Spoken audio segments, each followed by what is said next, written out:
There's a plant growing in the cracks of your driveway, in your flower beds, in that patch of dirt behind your garage that you've probably pulled out and thrown away 100 times without a second thought. And right now, there's a claim spreading across the internet that a single leaf of this plant contains more omega-3 than a serving of salmon. That sounds like the kind of thing you'd scroll past and assume is nonsense. So today I'm not just going to repeat that claim.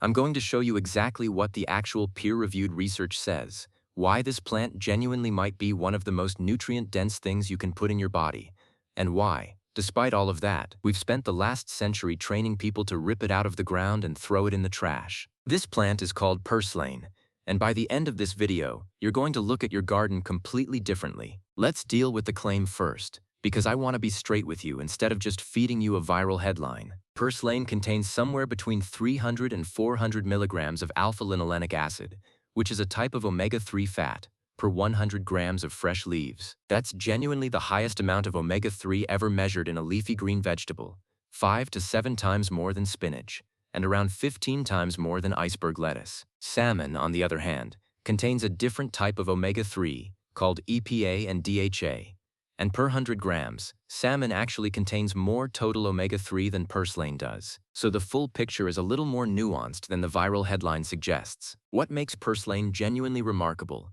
is that almost no plant on Earth produces any meaningful omega-3 at all. And purslane produces so much that researchers have found small trace amounts of EPA in it too, the type of omega-3 normally found almost exclusively in fish and algae. Finding any EPA in a land plant is unusual enough that it gets flagged in the research as notable. So is purslane going to replace salmon on your plate? Realistically, no. But is it the single best source of plant-based omega-3 fatty acids you can grow in your backyard for free? Completely legitimately, yes. And that's a genuinely wild fact, considering most people are actively trying to kill this plant every summer. So why does something this nutritious get treated like garbage? Here's where the story gets interesting. And it has almost nothing to do with the plant itself, and everything to do with how modern agriculture and lawn culture developed. Purslane grows fast, it spreads low to the ground, it tolerates drought, poor soil, and neglect better than almost anything you'll ever plant on purpose. And because of all of that, it outcompetes the crops and lawns that industries built entire businesses around. A plant that thrives without fertilizer, without pesticide, without irrigation, and without anyone buying a single seed packet, doesn't fit neatly into a system built around selling you inputs every single season. So it got labeled a weed. Herbicide companies built products specifically to kill it, and generations of home gardeners were taught to see it as an enemy instead of what it actually is: one of the most resilient, nutrient-dense, and completely free food sources available almost anywhere in the world.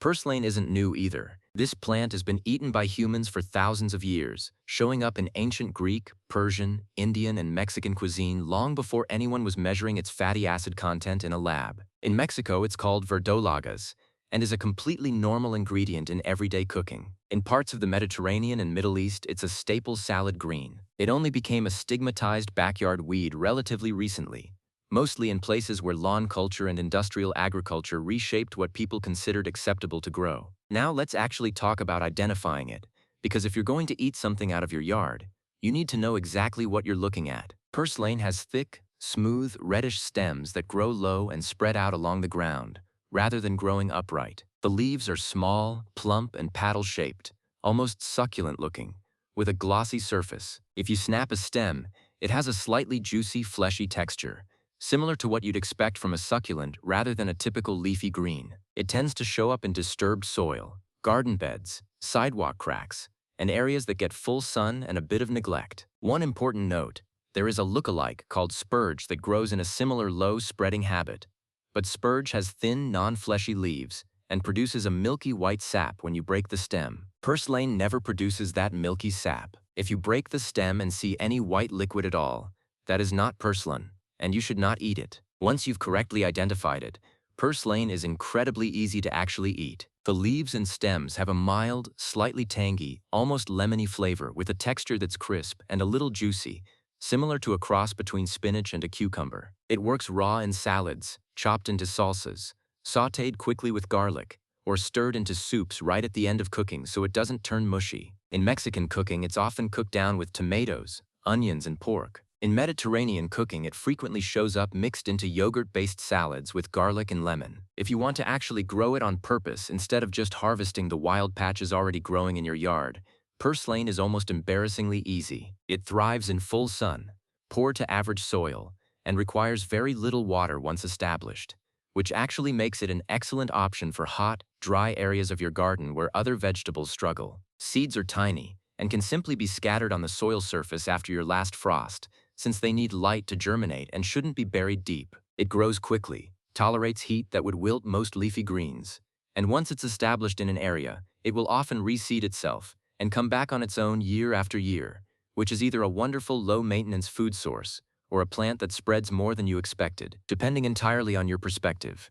Here's the bigger takeaway. Purslane is a genuine example of how the line between weed and superfood is often more about culture and marketing than it is about actual nutrition. This is a plant that requires no fertilizer, no pesticide, tolerates drought, grows in poor soil, reseeds itself for free, and delivers one of the highest concentrations of plant-based omega-3 ever measured in a leafy vegetable. And for most of the last century, the standard advice was to spray it, pull it, and throw it away. Next time you see that low-growing, reddish-stemmed plant with the little paddle-shaped leaves creeping through your garden bed, you might want to think twice before pulling it. If this opened your eyes to how much free nutrition is quietly growing in yards everywhere, subscribe, because next I'm covering several more so-called weeds that are actually more nutritious than the vegetables most people are paying for at the grocery store. And at least one of them is probably growing in your yard right now too.